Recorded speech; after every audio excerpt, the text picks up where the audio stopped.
2022 Alienware Aurora R13, the official PC of people who think the Hyundai Veloster has street cred.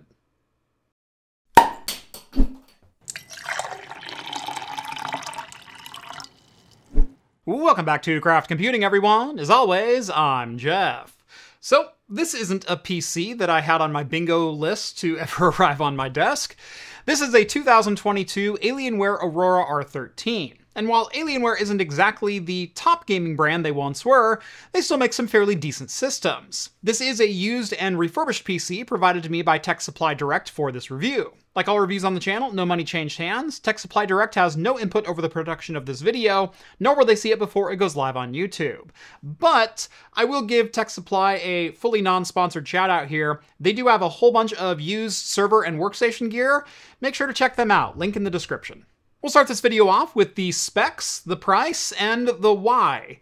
Inside the Aurora R13, we've actually got some pretty killer gaming hardware, starting with the Intel Core i7-12700KF, a 120mm AIO liquid cooler, along with 16GB of DDR5 memory running at 4800 MTS.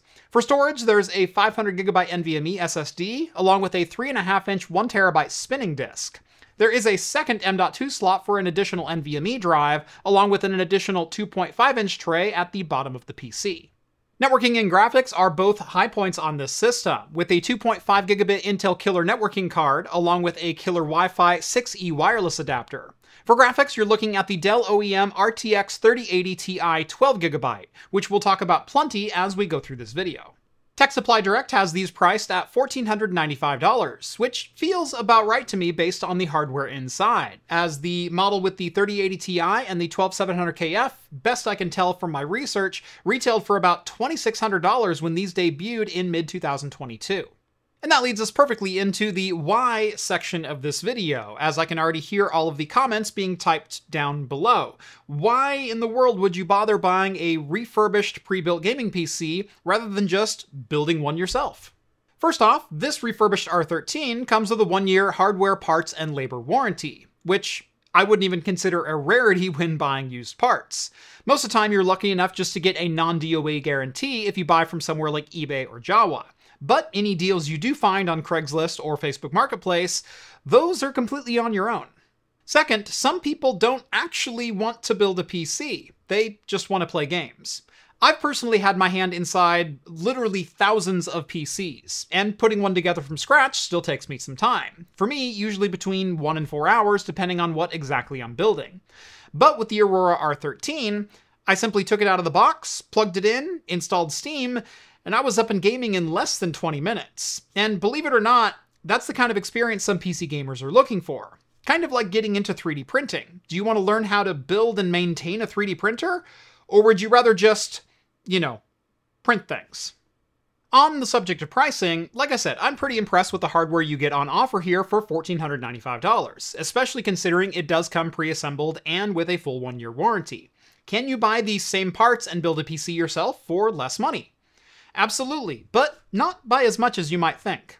On the used market, a 12700K is trending for just under $200. A B760 or B660 motherboard seem to be selling for about $100 on the used market, so I opted to just price out a brand new MSI board for $130. Same with memory, as I was able to find a 32GB kit of G.Skill Flare X for $70. For storage, the 512GB NVMe does feel a bit small in this PC for modern games, and mechanical hard drives are starting to become a bottleneck for more intensive games. So a $93 2TB NVMe drive felt like the right move if I were going to build this PC from scratch. For the graphics card, you can score a Founders Edition RTX 3080 Ti on eBay for around $450, with the Dell OEM model we see in the Alienware going for as low as $480. But for $550 brand new, you could snag an RTX 4070. But you should avoid that card like the plague and go for the RTX 4070 Super for $599, as it's around 20% faster. In fact, going through the parts list inside of this PC and searching the used market, there's not much available on the used market that doesn't have a nearly identical value if purchased brand new. My used build came in at around $1,275, and the only used parts I ended up selecting were the CPU and the graphics card. Partially, that's because I live in a terrible used PC parts market, and secondly, websites like Java and eBay have completely normalized used pricing pretty much across the board. That's not to say fantastic deals don't still exist, but you're not going to be able to find the exact parts you want to find. You're going to have to take the deal as it comes. And of course, that's $1,275. You still need to source and put everything together yourself. If I were building 100% brand new, I'd likely go for a Ryzen 9700X along with an RTX 4070 Ti Super. Pricing out that build, we're looking at around $1,700, and of course, assuming you place zero value on your own time. Overall, $1,500 for an Alienware Aurora R13 is right in the bell curve of where I would expect a brand new or used PC with similar hardware to be priced. For those that simply want to open a box and start gaming, this is not a bad deal. That said, there is one major upgrade I would make to this system if you're interested in buying the Aurora R13. Ditch that 1TB spinning drive and drop in either an M.2 or a SATA SSD. Games like Baldur's Gate 3, Starfield, and Cyberpunk all require an SSD, especially when running higher resolution textures and detail settings like you're going to be doing on an RTX 3080 Ti.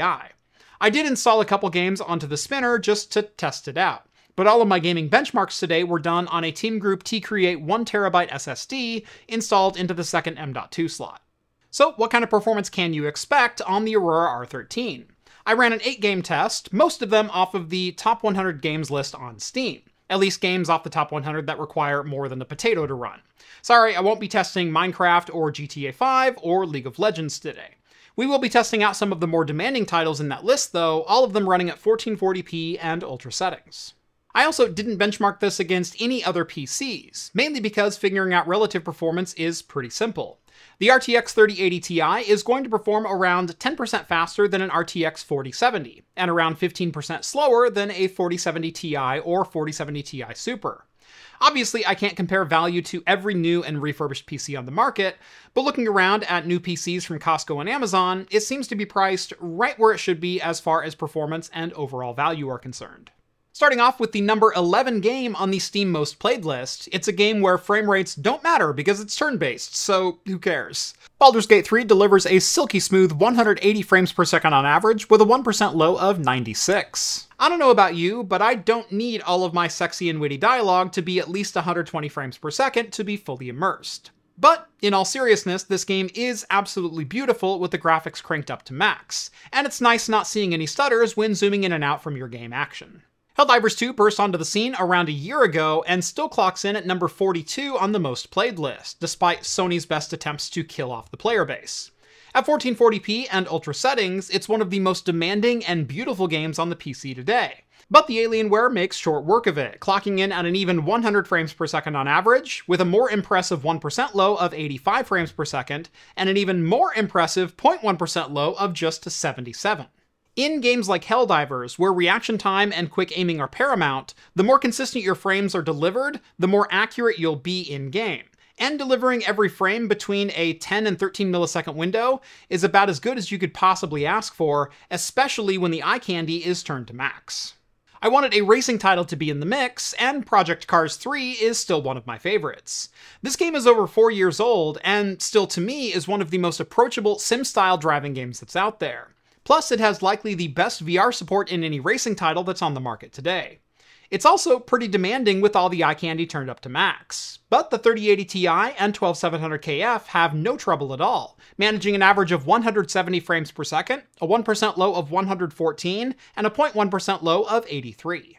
Time to crank up the difficulty and make this GPU sweat a bit. Starfield remains one of the most demanding non-RTX enabled games available today, with even 1440p and max settings proving to be too much for all but the top GPUs.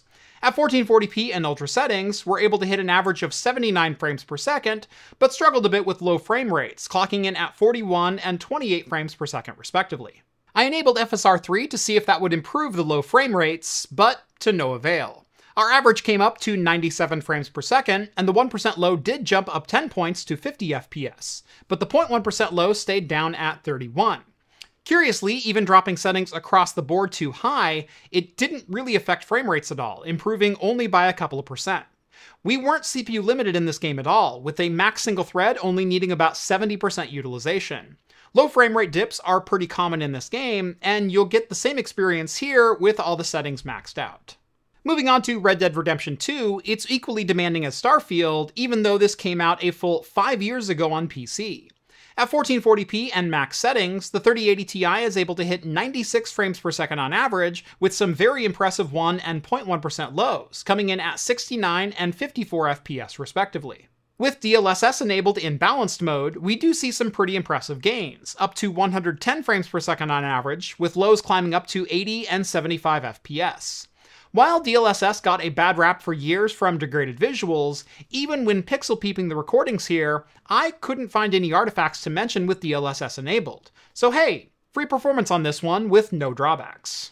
While not on the Steam most played list, Tiny Tina's Wonderlands remains one of my favorite shooters of all time. At 1440p and ultra settings, the Alienware has little problem here, managing a blistering 142 frames per second on average, with a 1% low of 95 and a 0.1% low of 56. I like testing this game as it tends to put a lot of stress on the PC when switching from hipfire to scope view, and can cause some pretty significant frame drops, but we don't see any evidence of that here. Tiny Tina's is also an FSR2 enabled title if you're looking for even more performance. With it enabled, the average climbs all the way up to 181 frames per second, and the 1% gets a boost up to 119. The 0.1% low didn't get quite as big of an improvement, but 14% is still a noticeable boost. Like Red Dead Redemption 2, I didn't notice any upscaling artifacts or blurry renderings, and in a Twitch shooter like this, any bump in performance or average frame times is going to improve your reaction time, assuming you have a monitor that can take advantage of the higher speeds. And of course, we had to see if the Aurora R13 would run Crysis, and by that, I mean Cyberpunk 2077.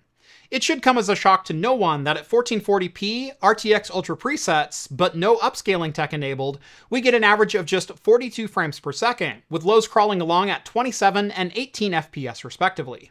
But RTX and DLSS exist together, and for a very good reason. You're supposed to run them together. With DLSS balanced mode enabled, we climb to a much more playable frame rate of 75 FPS on average, but it's the lows that actually even out our performance, clocking in at 52 and 38 FPS. If you're interested in running Cyberpunk without all the RTX goodies enabled, we do get a bit more performance, but it's not a night and day difference. At 1440p ultra settings, but no RTX or DLSS, we're maxing out at an average of 89 FPS, a 1% low of 65, and a 0.1% low of 49. Given this is a single-player game, I'd likely opt to keep RTX enabled as it looks fantastic, while still hitting 75 FPS on average. And we'll finish off with Counter-Strike 2. If you're playing esports titles competitively, you're likely playing at low settings to maximize your frame rate. But how much of a difference does that actually make in CS2? At ultra settings, we're looking at 228 frames per second on average, a 1% low of 82, and a 0.1% low of 63. Turning the dial all the way down to low settings, we see our average jump all the way up to 325 FPS, or an increase of about 43%. The low frame rates saw a similar leap as well, with the 1% low coming in at 105 FPS and the 0.1% low improving to 84, improving by about 30% each. Again, not too shabby for a pre-built desktop. So, the Aurora R13 can certainly pull its weight in gaming, showing some very impressive results across the board at 1440p and ultra settings. The RTX 3080 Ti had no trouble at all pulling 350 watts while holding a boost clock of around 1950 MHz in most games and staying relatively cool at about 78 degrees Celsius. The CPU equally had no problem during gaming, often reaching a max temp of around 75 degrees Celsius, and having no troubles holding turbo speeds upward of 4.8 GHz. Honestly, I expected the 120mm AIO to be a bit of a weak spot when it came to the 12700KF, but it held up remarkably well. Even under a Cinebench R23 stress test, the 12700KF held all 8 performance cores at 4.7 GHz for multiple minutes before hitting a peak of 96 degrees Celsius.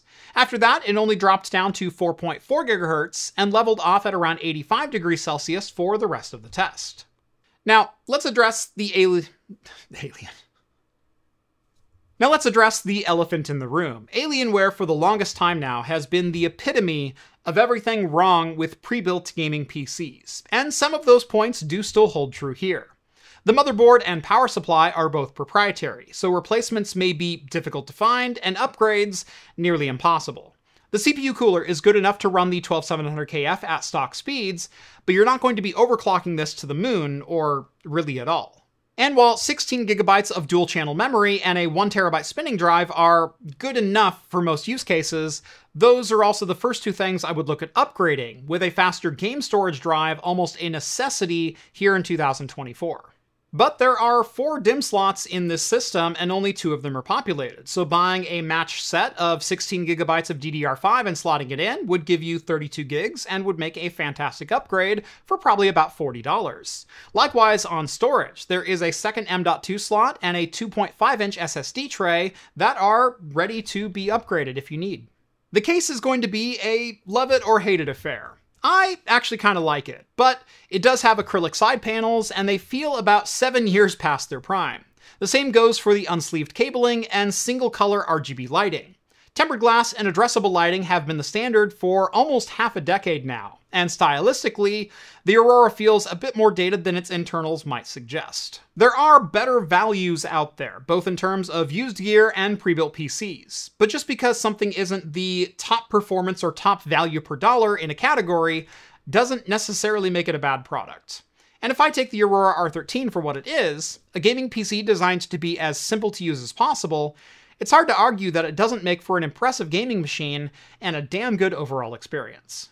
Thanks again to Tech Supply Direct for sending this over my way. If you are interested in picking up the Alienware Aurora R13 refurb with a full 1-year warranty for yourself, I will have a link to Tech Supply Direct down in the video description. Make sure to go give those a look. On your way down there, make sure to drop this video a like and subscribe to Craft Computing if you haven't done so already. Follow me on Blue Sky at Craft Computing for daily shenanigans like this. And if you like the content you see on this channel and want to help support me in what I do, consider joining the Patreon. Link is down in the video description and will get you exclusive access to my Discord server. And that's going to do for me in this one. Thank you all so much for watching, and as always, I will see you in the next video. Cheers, everyone.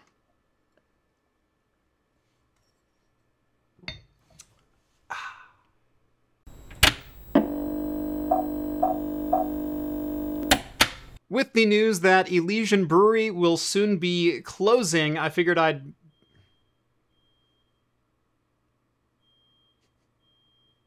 think my dinner's almost ready.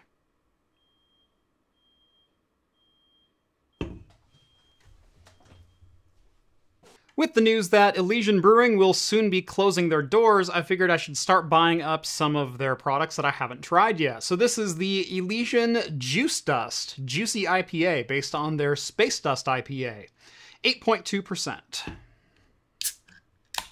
All right, so the Juice Dust Juicy IPA. Corkscrewing through the obsidian darkness of outer space, Juice Dust is powered by a fathomless palate squeeze of orange and citrus. This Space Dust alter ego rings out vibrant bursts of juicy, fruit-driven flavor to help illuminate all your interstellar journeys. I wanted it to be a little fuller-bodied.